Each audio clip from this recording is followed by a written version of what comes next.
কাল বাদে পরশুই রঙের উৎসব। তো আমরা বাড়িতেই কিন্তু সহজেই আবির বানিয়ে নিতে পারি। বাইরে কেনা কেমিক্যাল আবির কিন্তু বাচ্চাদের দেওয়া খুবই ক্ষতিকর। তো বাড়িতে থাকা শাকসবজি দিয়ে কিন্তু সহজেই কিন্তু হার্বাল আবির তৈরি করা যায়।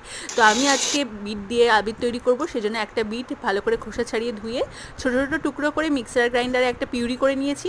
তারপর ছাঁকনির সাহায্যে বিটের রসটা এভাবে বের করে নিয়েছি। আর এদিকে আবির বানানোর জন্য লাগবে কিন্তু অ্যারারুট। তো অ্যারারুটটা এখানে পরিমাপ মতো নিয়ে নিয়েছি। এরপর বিটের রসটা এখানে বের করে নিয়ে অ্যারারুটের মধ্যে দিয়ে কিন্তু ভালো করে মিশিয়ে নিয়েছি।